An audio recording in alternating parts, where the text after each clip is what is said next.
Il est cet autre qui nous ressemble, venu de l'autre bout de l'univers, cet être à la technologie et au savoir qui surpasse les nôtres et lui permettent de traverser l'infini qui nous entoure. Il est cet explorateur irascible que la soif de conquête finira par entraîner sur notre terre. Il est ce petit homme vert, ravisseur de pères de famille, qui nous rend visite au milieu de la nuit. Ce prédateur intergalactique qui nous chasse comme une proie sans défense. Cet ami à l'allure d'enfant qui nous comprend et nous rassure. Il est le reflet de nos penchants les plus sombres, notre besoin de domination, mais aussi celui de notre quête de salut. Il est la réponse au mystère de notre humanité. Il est notre fin, notre point de départ. Il est l'alien de cinéma.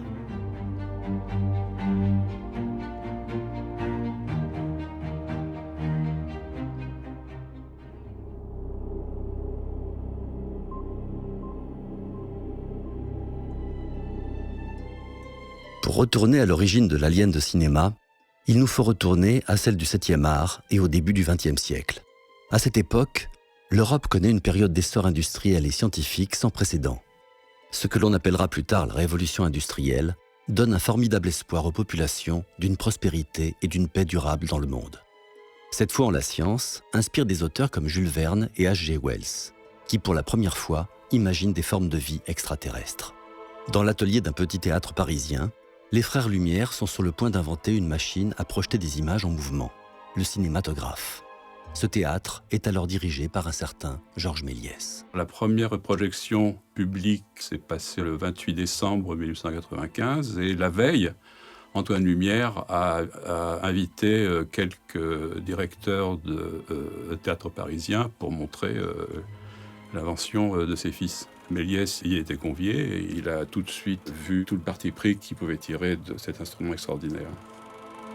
Ce qu'il a en tête, c'est de projeter ses films sur la scène de son théâtre. Méliès tourne ses premiers films dès le départ conçus pour remplacer les féeries.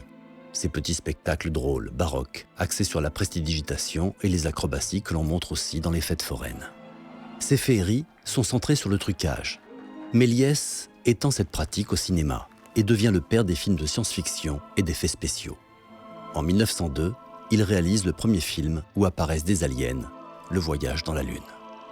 Le Voyage dans la Lune, version cinématographique, c'est en fait l'adaptation d'une opérette qui était elle-même l'adaptation du roman de Jules Verne. Ces créatures de la Lune, ce sont des acteurs déguisés, mais de manière vraiment très originale pour l'époque. Et pour cela, il s'inspire du roman d'H.G. Wells, qui était Les premiers hommes sur la Lune. Et Méliès va vraiment s'en inspirer, va proposer des créatures à la fois mi-crustacées, mi-insectes. Les Sélénites sont incarnés par des acrobates issus du music-hall, qui, grâce à leur souplesse, se déplacent de façon singulière. Ils ne sont ni effrayants ni dangereux, puisqu'un simple coup de parapluie suffit à les faire disparaître, mais proposent une vision joyeuse de cet autre venu d'ailleurs. Avec ce film, l'extraterrestre de cinéma vient de naître. Il porte en lui le positivisme de ce début de siècle, et cet engouement par rapport à la science et au progrès sans limite qu'elle laisse imaginer. Mais malgré le succès du Voyage dans la Lune et sa reproduction dans le monde entier, le genre ne prend pas. L'alien disparaît des écrans de cinéma.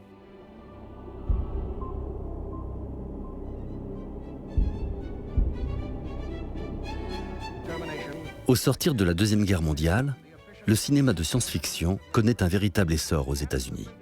Du statut de genre réservé aux enfants, il passe peu à peu à celui d'un cinéma qui permet de se représenter un monde encore en suspens. L'Europe est en pleine reconstruction et l'économie américaine s'épanouit, portée par les besoins en matières premières du reste du monde et le passage de sa production vers une économie de biens de consommation.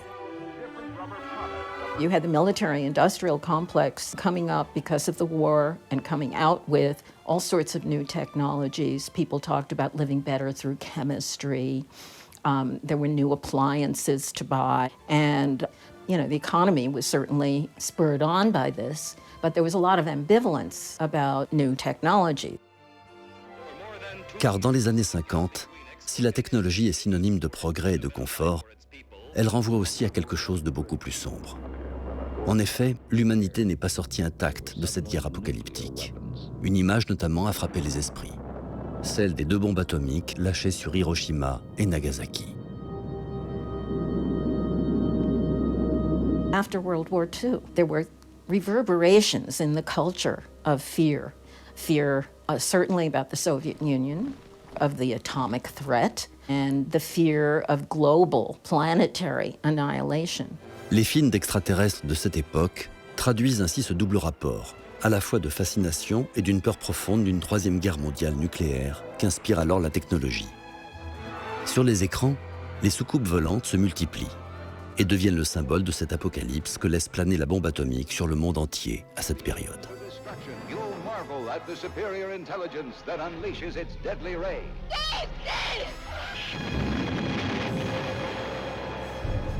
Un film marque pourtant une véritable rupture avec cette tendance du début des années 50. C'est le film de Robert Wise, réalisé en 1951, Le jour où la Terre s'arrêta. Ladies and gentlemen, this is Drew Pearson. We bring you this special radio television broadcast in order to give you the very latest information on an amazing phenomenon. It was a message movie. I mean, they were making a statement against nuclear testing and the fear of the nuclear age. But it was done in a very suspenseful film, and they cast actor Michael Rennie to play Klaatu, who's visiting Earth, and basically his mission is to prevent us from doing our nuclear testing. Car à l'époque, le risque atomique n'est pas seulement vécu comme un risque outre-Atlantique. Sur le sol américain, l'État multiplie les tests nucléaires au Nevada, devant des foules de badauds qui se font irradier sans le savoir en assistant au spectacle. Des innovations comme le canon à bombe atomique font la une des journaux télévisés. Face à cet emballement pour ce nouveau jouet destructeur, l'alien Klaatu incarne une sorte de rempart moral à la folie des hommes. It's actually a retelling of the Christ story.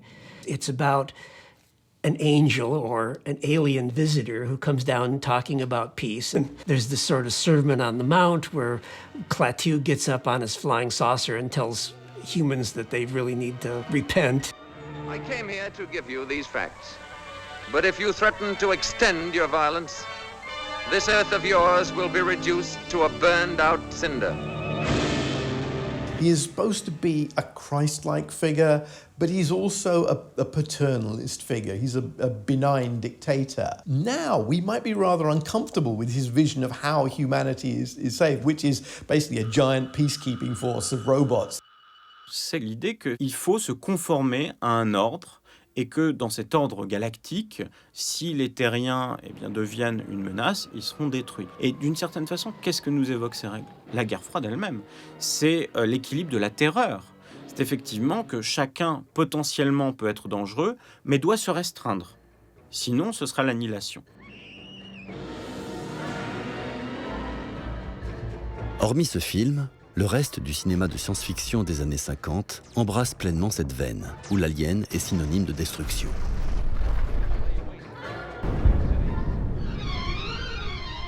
La guerre des mondes, adaptée du roman britannique de H.G. Wells, est sans doute le film où ce spectacle prend les plus grandes proportions. C'est aussi l'un des tout premiers blockbusters de films d'aliens américains. This could be the beginning of the end for the human race.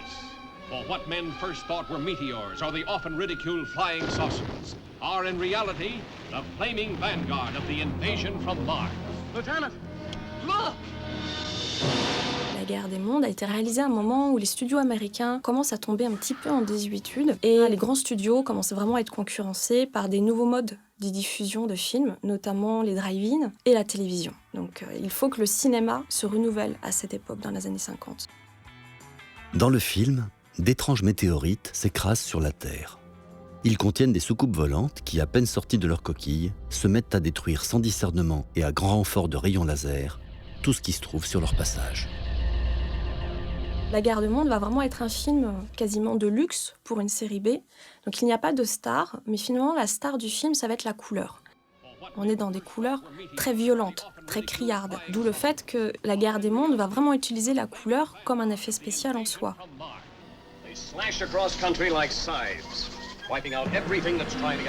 Face à la surpuissance technologique des aliens, l'homme va tenter en vain de se défendre. Mais aucune de ces armes, y compris la bombe atomique, n'aura le moindre effet. L'alien est ici le symbole d'une technologie sur laquelle on a totalement perdu le contrôle. War of the Worlds is probably the great Cold War turning hot Yeah, it's the vision of World War III, the vision of apocalypse. I think it's one of those films that fetishizes sort of its military equipment. Right? It's almost the equivalent of those Soviet-era Mayday parades where huge ranks of tanks and cannons and missiles parade past Red Square. We get that here. It's just our ranks of the American hardware is deployed and none of it works. There's a kind of masochist element to that. La bombe nucléaire a choqué l'humanité dans son ensemble. Et le cinéma hollywoodien de science-fiction s'est transformé en une sorte de caisse de résonance pour ce traumatisme. Pour autant, l'expérience de la bombe atomique a scindé l'humanité en deux. D'un côté, il y a ceux qui ont assisté au spectacle de sa destruction, de l'autre, ceux qui l'ont vécu dans leur chair. Of the 75,000 buildings and dwellings destroyed, 80% were lost by fires. Au Japon, de 1945 à 1952, le cinéma est sous contrôle américain. Mais dès 1952, deux grands studios, la Toho et la Daiei, vont eux aussi lancer leur propre superproduction de science-fiction. Des monstres, nés des radiations, envahissent les écrans. Là où les Américains utilisent la bombe atomique à quelques centaines de mètres sans le moindre risque, sinon celui d'avoir des poussières collées au menton, les Japonais, eux, sont dans la déformation engendrée par le nucléaire qui ravage encore leur pays quelques 10 ans après Hiroshima. Une vision qui va aussi se répercuter dans leur représentation de l'alien de cinéma. En 1957, la Toho va mettre le paquet pour sortir le premier film en cinémascope couleur, le premier film de science-fiction en cinémascope couleur, qui est ce fameux Prisonnier des Martiens. We are the Mysterians. Our race is old, dying, our planet dead. Only you of Earth, you and your women can give us life. Creatures who... Ici, des aliens ayant eux-mêmes subi une guerre nucléaire investissent la Terre pour perpétuer leur espèce. C'est intéressant puisque dans ce film d'invasion extraterrestre, le thème du nucléaire est convoqué. Et là, l'extraterrestre, l'alien, est lui-même victime du nucléaire sur sa propre planète. Et ce qui est encore plus troublant, c'est qu'ici, le nucléaire est désigné comme quelque chose qui va modifier le corps extraterrestre au point de vous empêcher de vous reproduire. Et donc, il faut aller chercher des personnes capables de perpétuer la race ailleurs, en l'occurrence sur Terre. Et 5 jeunes filles ont été désignées pour repeupler toute la planète, les pauvres. Ici, l'extraterrestre exorcise une peur de la technologie et du nucléaire, mais aussi celle des stigmates physiques de la radioactivité. Au lendemain de l'attaque atomique, les déformations liées aux radiations que connaissent les Japonais sont au cœur de leurs préoccupations et les inquiètent sur la survie même de leurs enfants. Un autre film dénote des représentations antagonistes américaines et offre une vision différente de l'alien, Le satellite mystérieux de Koji Shima, réalisé en 1957.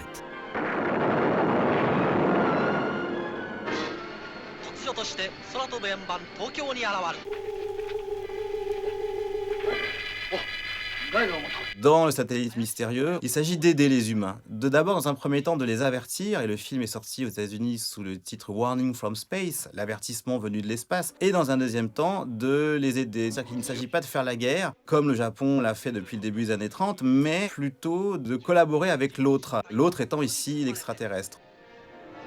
Dans Le satellite mystérieux, l'extraterrestre, qui a pris les traits d'une femme, vient avertir l'être humain qu'un astéroïde va percuter la Terre à moins que tous les pays s'unissent et détruisent l'objet volant à l'aide d'une bombe nucléaire.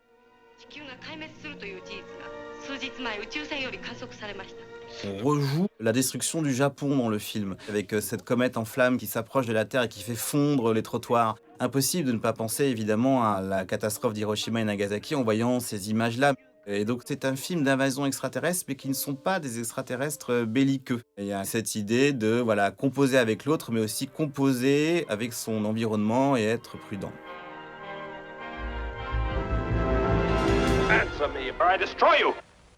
Le cinéma des années 50 s'empare donc pleinement de la figure de l'extraterrestre. Mais si cette figure est synonyme de terreur, les effets spéciaux ne permettent pas encore de donner vie à des créatures très convaincantes. Notre difficulté à se figurer un autre vraiment différent se trouve reflétée dans la difficulté du cinéma et de ses effets spéciaux à proposer des costumes un tant soit peu crédibles.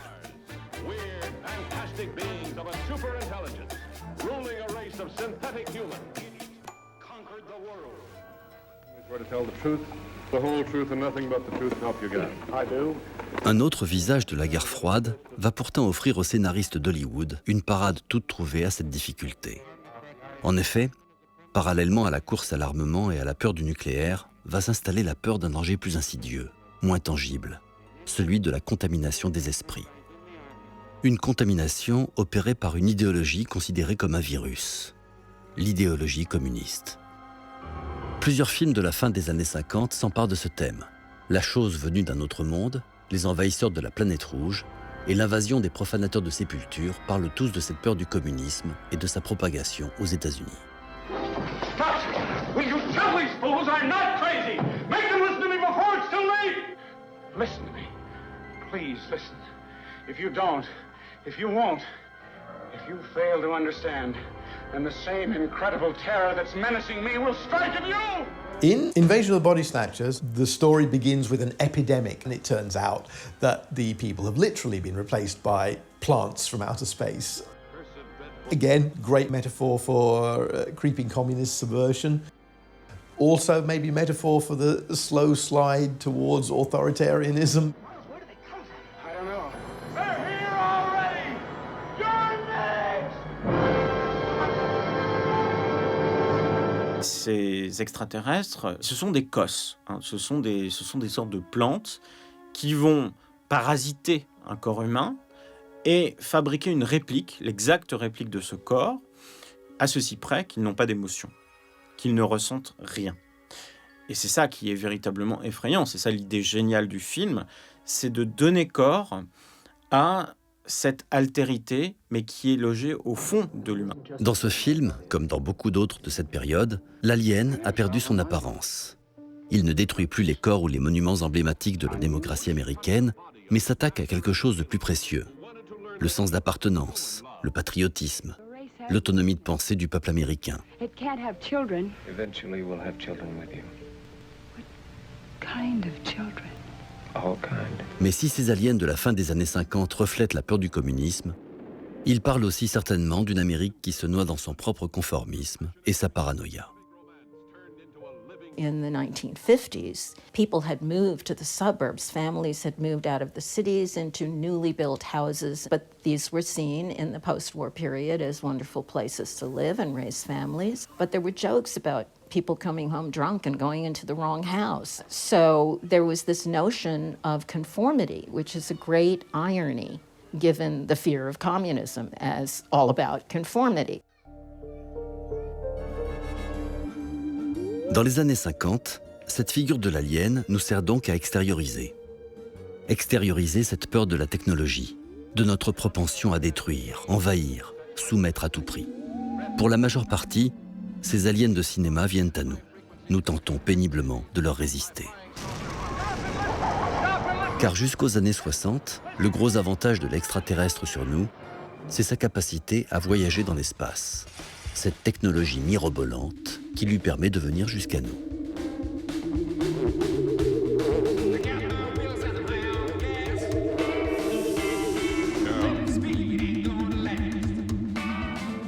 La recherche spatiale des années 50 et 60 et la perspective d'un jour pouvoir nous aussi nous propulser dans l'espace va transformer ce rapport à l'alien.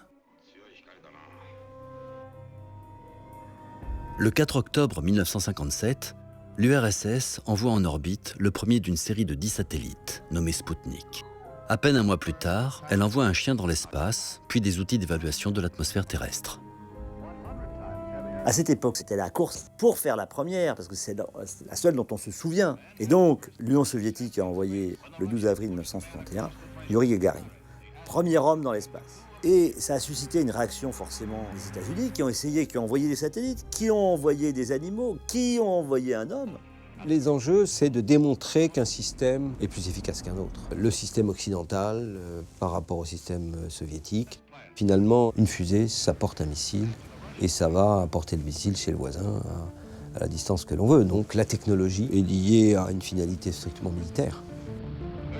Un motif guerrier qui va pourtant permettre à la recherche spatiale d'effectuer des avancées à un rythme effréné. Les images de fusées qui quittent la surface de la Terre envahissent les écrans. L'homme va enfin, lui aussi, pouvoir partir à la découverte de l'alien.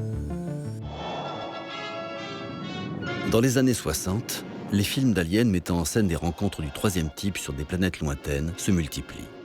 L'homme redevient cet explorateur, ce Magellan, ou parfois même Robinson Crusoe, qui doit s'approprier de nouveaux territoires. Suddenly an unexpected source of oxygen. The life-giving miracle of the Yellowstone, the violent celestial bombardment of Mars by attacking humanoids from another Les galaxy. formidables avancées spatiales des années 60 renouvellent donc le cinéma d'extraterrestres et transforment complètement la perception de l'homme de sa place dans l'univers. À cette même époque, un autre domaine de la recherche scientifique s'apprête à faire l'effet d'un météorite, celui de la génétique et de l'éthologie. The world he finds out in the galaxy will challenge every idea you've ever had of civilization. En effet, la découverte de l'ADN et du code génétique enlève tout doute sur notre proximité avec le singe.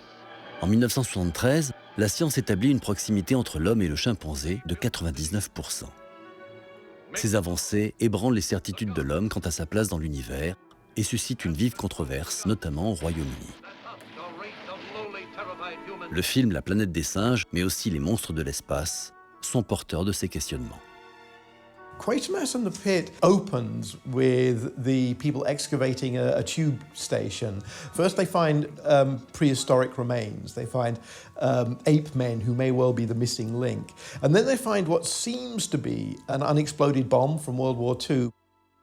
Contrairement à Paris occupé, donc intact, Londres a été la victime des bombes allemandes V2. Donc pour un Anglais, dès qu'on voit un objet métallique au fond d'une galerie sous terre, c'est évident que ça doit être une bombe allemande. L'objet enseveli dans le tunnel du métro londonien est en fait un vaisseau dans lequel se trouvent des sarcophages d'aliens à l'allure étrange, celle de grands criquets verdâtres. En tâchant de percer le mystère de ces insectes, l'armée et le corps scientifique, incarné par le personnage de Quatermass, vont faire une découverte surprenante. They were alive. Alive. We find out not only have they been here, the aliens, in this case Martians, they started us. Their Martians would come here 5 million years ago and had altered the apes they found here into being intelligent so they could carry on their own dying civilization by proxy. On doit notre humanité à des insectes répugnants venus d'ailleurs. Déjà, c'est quand même gonflé. Et puis ensuite, ce qui est intéressant, c'est qu'ils ont placé en nous leurs instincts ataviques, grégaires, agressifs. En fait, ils ont déposé en nous le mal. L'évolution de l'homme et sa violence aurait donc pour origine l'alien. Ce que ne savent pas l'armée et les scientifiques, c'est qu'en ouvrant le vaisseau, ils ont ouvert la boîte de Pandore et vont déclencher ces instincts extraterrestres.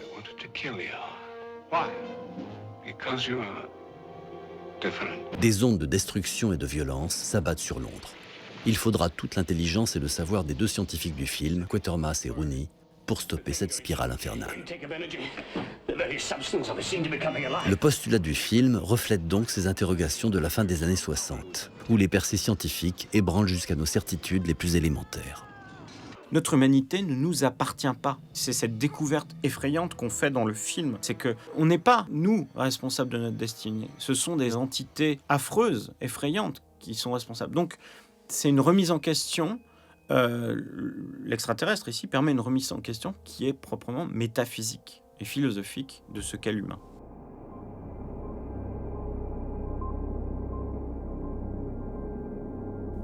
À la fin des années 60, la perspective d'aller dans l'espace continue de nous interroger sur notre humanité. Sommes-nous seuls ou sur le point de trouver une autre forme de vie qui elle aussi aura une capacité à penser, à raisonner? Dans son film 2001 l'Odyssée de l'espace, l'Américain Stanley Kubrick va aller au bout de cette approche métaphysique de l'alien. Ni matériel, ni anthropoïde, l'alien est une force, une énergie que l'on ne peut pas saisir. L'extraterrestre, quand on s'intéresse un petit peu à la fabrication du film de 2001, on voit qu'il a beaucoup varié. Il y a eu beaucoup de questionnements. Il a été question, même à un moment, de les montrer, ces fameux extraterrestres, et des essais ont été faits. Même le monolithe, justement, a eu plusieurs formes. Au départ, il était translucide, on devait voir des images à l'intérieur. Donc il y a eu tout un processus d'épuration. L'extraterrestre est une entité énigmatique, parce qu'au-delà de ce monolithe noir qui apparaît à plusieurs reprises dans le film, Kubrick ne nous la rend intelligible que par le rôle qu'elle a joué dans notre évolution. En fait, le monolithe est un lien entre l'homme et le cosmos. C'est ce qui permet à l'homme de s'externaliser, d'être déjà en train de tutoyer l'infini. Et quelle est la fonction du monolithe ? Eh bien, évidemment, c'est de permettre le bond évolutif, qui va établir le lien entre le singe et l'homme. Mais comment devient-il l'homme ? Eh bien, il le devient à partir d'images qui sont projetées dans son esprit. Effectivement, on le voit très clairement. Comment est-ce qu'il va tuer la bête ? Il va prendre un outil et il va voir l'image d'une bête qui tombe. Donc, en se projetant dans le futur, il va donner un sens à l'outil qu'il tient. Mais la révolution majeure de 2001 l'Odyssée de l'espace, c'est le réalisme avec lequel est, pour la première fois, représenté le voyage spatial.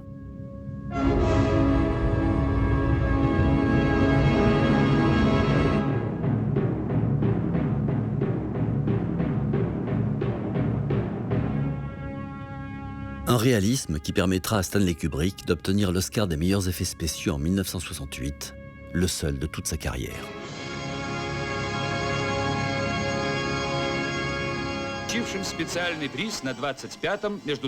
À la proposition sur l'extraterrestre métaphysique de Kubrick, le réalisateur russe Andrei Tarkovsky va faire sa propre proposition en 1972 dans son film Solaris.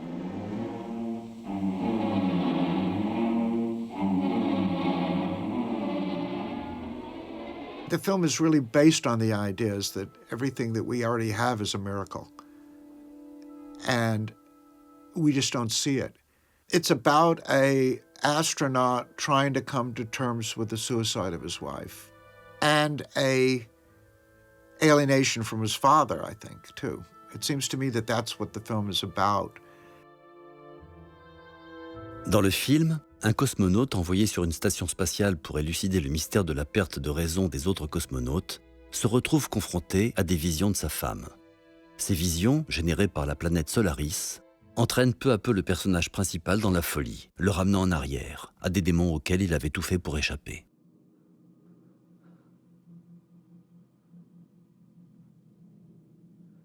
Но ведь это... Откуда ты узнала, где я? Как откуда? Solaris envoie des visiteurs dans la station spatiale. Et on a ces projections de cet inconscient. Et le héros du film, Kelvin, va être confronté à sa femme, ou en tout cas à cette femme qu'il a follement aimée, qui s'est suicidée. Donc là, cette femme ressuscitée, c'est un extraterrestre, une émanation extraterrestre. Outer space becomes an image that represents his flight from those issues, but which returns him to those issues. Chez Tarkovsky, comme chez Kubrick, l'alien apporte une réponse à l'énigme de notre humanité. Mais ici, ce n'est pas de la capacité de l'homme à se projeter dans le futur et à créer des outils ou de la technologie dont il est question. C'est de souvenirs, de ressentis passés dont veut parler Tarkovsky.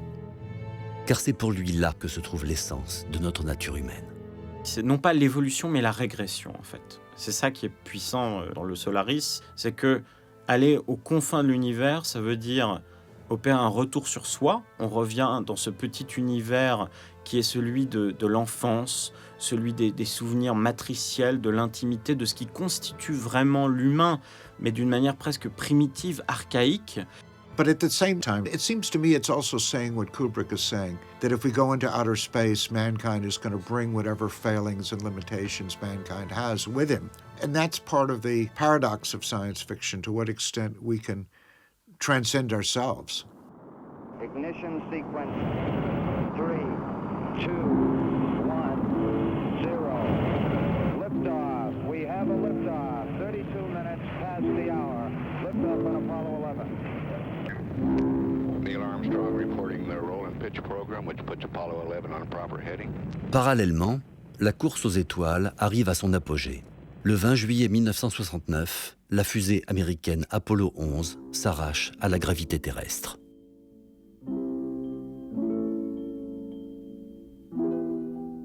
The command module assumes the new name, Columbia. Devant le regard ébahi de quelques 5 à 600 millions de téléspectateurs qui suivent l'événement via leur poste de télévision, l'Amérique envoie enfin le premier homme sur la Lune. Neil Armstrong pose son pied sur la surface blanche du satellite terrestre, 67 ans après la féerie de Méliès. L'humanité attend, suspendue. Ni sélénites, ni petits hommes verts. Rien que de la poussière, le silence et un espace qui s'étend à l'infini. Les Américains vont aller sur la Lune, mais avant d'y aller, ils se disent, attention, qui on va rencontrer ? On n'est plus dans un imaginaire avec des aliens extraordinaires, enfin facilement repérables. Par contre, il y a peut-être des formes presque invisibles, microscopiques. Et donc, quand on va ramener nos astronautes de leur séjour sur la Lune, on va les mettre en quarantaine. Ils ont ramené des roches et ils ont pris des morceaux et les ont injectés dans des cerveaux de rats, dans de la souris, du hamster. Ils ont fait des cultures de blé avec un peu de terre lunaire. Puis quand ils ont eu l'ensemble des résultats, ils ont dit, bah non, raisonnablement, avec toutes les expériences qu'on a faites, il n'y a rien. L'homme va sur la Lune. Une bonne partie de la Terre regarde ça comme aujourd'hui on regarde la Coupe du Monde de foot. Mais ça a coûté très très très cher. Et l'espace au-delà du système solaire est tellement grand et le télescope nous révèle les exoplanètes où on ne pourra jamais aller. C'est ce que j'appelle la Grande Dépression, dans laquelle finalement on cesse, étant allé dans l'espace, d'investir sur l'espace un imaginaire qui va se transporter ailleurs. Le projet Apollo a coûté 25 milliards de dollars en 10 ans. Un coût mirobolant qui laisse le programme spatial américain exsangue. D'autant que l'Amérique est en train de s'enliser dans la guerre du Vietnam. Une guerre retransmise en boucle par les médias et à laquelle succède le scandale du Watergate. C'est l'époque des grandes désillusions vis-à-vis de l'État, du modèle traditionnel. C'est aussi l'époque des contestations étudiantes, de la libération des mœurs, du mouvement hippie. Le film anglais L'homme qui venait d'ailleurs, réalisé par Nicholas Roeg en 1976, arrive dans cette période de grande désillusion. Are you the first? The first what? Visitor? We've always been visited. The Man Who Fell to Earth is kind of an inversion of The Day the Earth Stood Still. It's another alien among us who looks sort of human but isn't.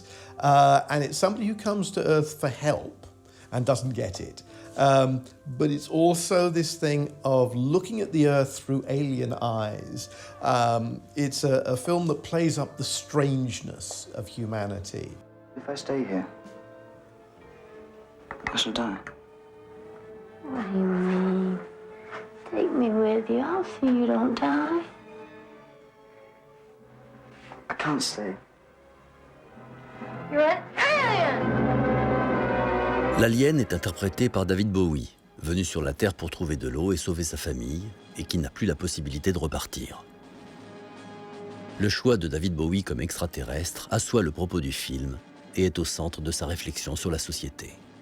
David Bowie looked like himself at that time. That was what he looked like daily. You know, people have always thought David Bowie was from another planet. They always thought, you know, because he has a lot of mystery.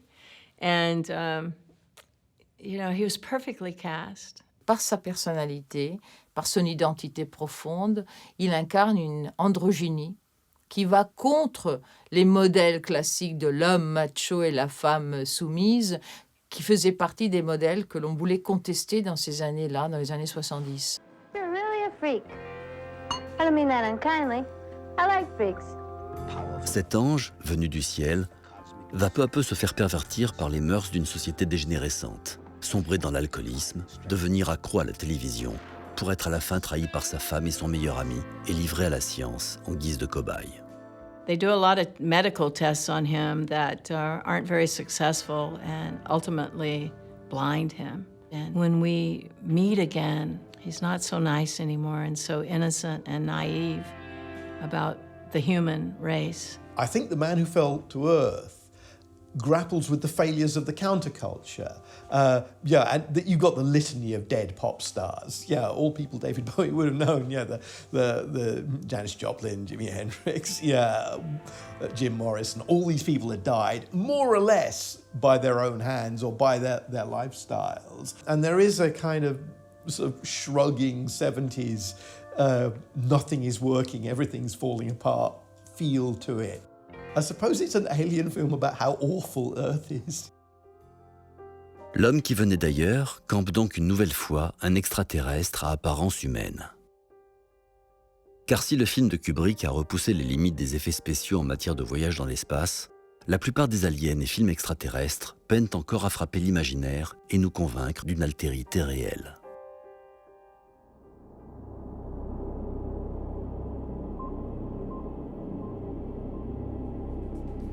La fin des années 70 marque une rupture dans le cinéma hollywoodien. Les studios qui ont perdu beaucoup d'argent sur certains films décident de reprendre les rênes de leur production. Ils veulent des histoires au concept accrocheur, des titres percutants, des intrigues faciles à suivre. C'est le début des films à concept.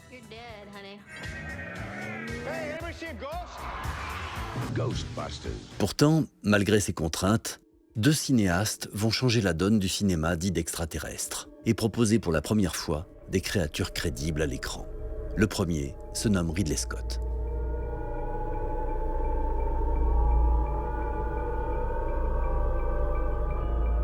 Dans le film Alien, un équipage atterrit sur une planète et ramène avec lui une créature qui s'est agrippée au visage de l'un des astronautes. Sans le savoir, ces voyageurs de l'espace ont ramené à leur bord une bête sanguinaire qui va décimer tour à tour tous les membres de l'équipage. Je pense qu'il n'y a pas grand-chose d'original dans l'histoire. C'est jamais qu'un espèce de monstre venu d'ailleurs. Mais dans le traitement, c'est la première fois qu'on voyait ce que mon décorateur Nigel Phelps avait appelé le low-tech, qui est le contraire du high-tech. High-tech, c'est 2001, l'Odyssée de l'espace, où tout est clean. Le low-tech, c'est graisseux, c'est huileux. Et puis les personnages parlent de problèmes syndicaux. C'était nouveau, ça, on n'avait jamais vu ça. Et puis surtout, la nouveauté, c'était cet univers. On n'avait jamais vu un, disons, extraterrestre comme ça. En effet, l'extraterrestre d'Alien reste à ce jour l'un des extraterrestres les plus marquants de l'histoire du cinéma. Pourtant, au départ, Ridley Scott envisage lui aussi de dématérialiser l'alien. Mais sa rencontre avec un designer de génie va bouleverser la destinée du film. Ce qui va vraiment changer la donne, effectivement, c'est l'artiste Giger qui va concevoir la créature.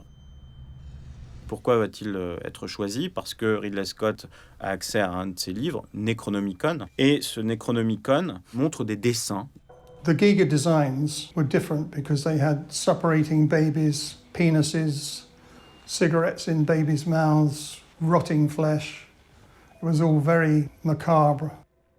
Une esthétique macabre qui puise sa force métaphorique dans l'anatomie particulière de cette créature. On voit bien que Alien, c'est un film sur la sexualité. C'est un film en tout cas très sexuel, avec cet alien qui pénètre tout le monde, qui commence par effectivement entrer sous la forme du facehugger dans le visage d'un homme, qui le met enceinte, entre guillemets.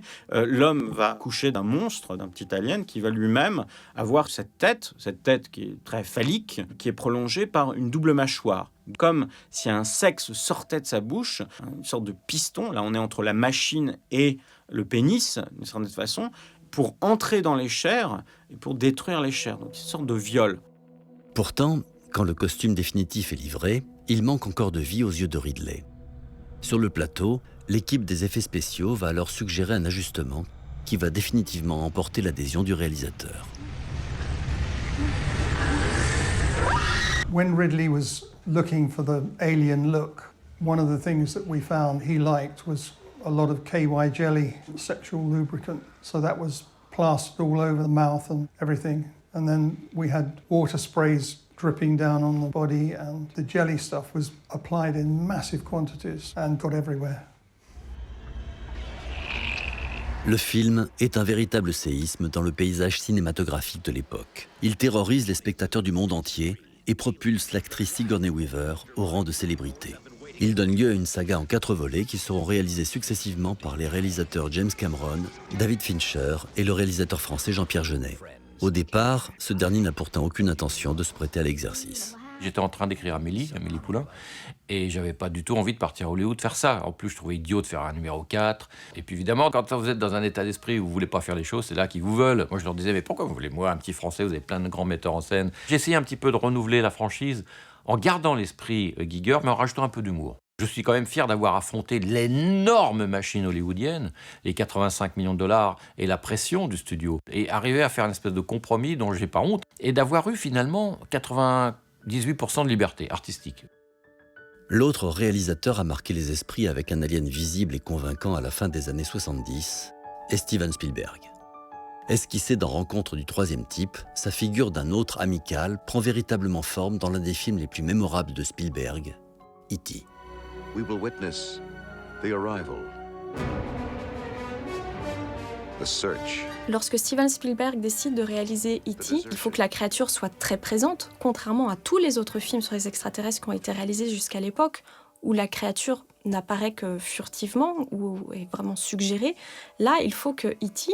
soit un personnage en tant que tel, du même niveau que les autres enfants. Car Spielberg ne veut pas générer la peur. Ce dont il veut parler, c'est de quelque chose d'intime, d'un épisode personnel de sa vie, de son enfance passée dans les années 40, suite au divorce de ses parents, dans l'un de ces quartiers résidentiels américains sans surprise. Ici, il n'est plus question de prédateur sanguinaire, mais d'un ami, d'un substitut à un vide affectif, celui de la disparition de son père. Avant de s'atteler à la créature, Spielberg doit donc composer un casting d'enfants. The audition, for me, it was an improv. And they sort of showed me a little bit of the script, but not really. Like I didn't get to study it. So then they said, now just imagine your brother showing you the strangest thing you've ever seen. And I remember they had a stuffed animal, like about E.T.'s height. They said, it's like nothing else you've ever seen, and then it talks to you. When I first see him in the movie, that's when I first saw him in real life, and I was staggered. Sa créature, il la conçoit à l'opposé des représentations traditionnelles. E.T. n'est pas grand, il est à hauteur d'enfant. Il ne se meut pas avec l'agilité d'un prédateur, mais comme un gnome mal adapté. Pour donner une vie et une émotion à cet alien qu'il va montrer tout au long de son film, Spielberg va avoir recours à une technique jusque-là sous-exploitée au cinéma, l'animatronics. Ce qu'il voulait, c'était vraiment une créature qu'il puisse diriger en direct, comme il pouvait diriger les enfants.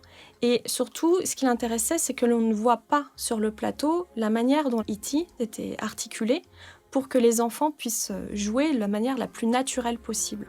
Et la marionnette était reliée à une quinzaine, une vingtaine de câbles par le sol, jusqu'à une salle qui était à côté du plateau de tournage où attendaient 12 opérateurs qui allaient faire bouger la marionnette en fonction des indications que Steven Spielberg allait donner depuis le plateau avec un mégaphone et qui allait diriger E.T. comme il allait diriger les enfants. Un réalisme que les techniciens utiliseront même entre les scènes à des fins ludiques auprès de la jeune interprète du personnage de la petite sœur, Drew Barrymore. She believed in E.T.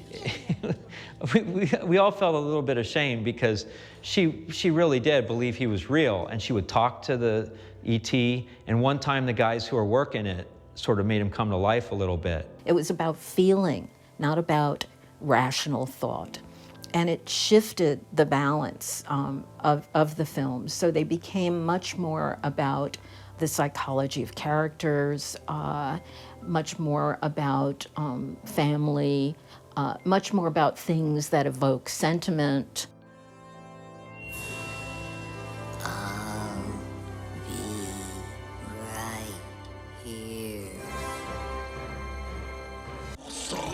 Dans les années 80 et 90, l'alien est définitivement démythifié et sert à tous les registres, de la comédie au film pour enfants, en passant par la satire de la société américaine. Welcome to America. Les canons d'E.T. et d'Alien contaminent les films d'extraterrestres qui étirent les recettes déjà éprouvées. La logique toute commerciale du Hollywood des années 80 et 90 se ressent dans les productions. L'Alien devient un alibi à grand spectacle et permet surtout des débauches d'effets spéciaux qui assurent le succès économique de blockbusters hollywoodiens.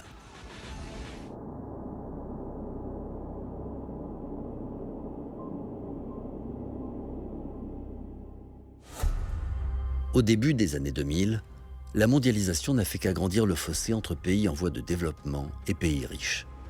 L'Occident est confronté à des flux migratoires venant de plus en plus loin qu'elle tente de contrôler. L'autre devient aussi cet immigré que l'on aimerait renvoyer chez lui. District 9 du réalisateur Neil Blomkamp traite de ce thème dans un film se déroulant à Johannesburg, en Afrique du Sud. Cette fois, dans ce pays où la question prend un sens particulier, il n'est pas question d'invasion ou de lutte à mort, mais de cohabitation. We're coming to you from the entrance of District 9, the refugee camp set up to separate aliens from the general population. Le film, situé dans une Afrique du Sud surprenante où se mêlent science-fiction et bidonville, met en scène des extraterrestres échoués sur la Terre et dont tout le monde aimerait se débarrasser.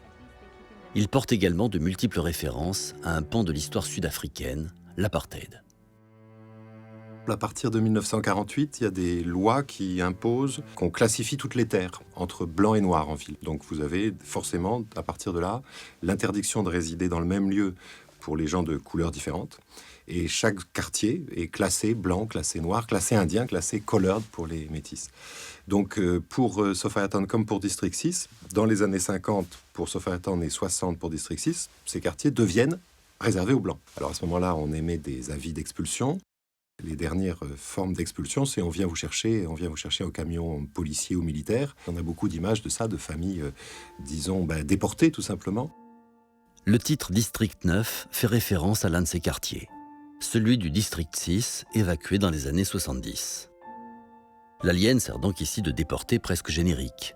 Il est le réfugié par excellence qui s'est invité chez nous et dont on ne sait pas quoi faire. Il ne sait pas vivre selon les us et coutumes, coûte de l'argent aux contribuables et cause de l'insécurité.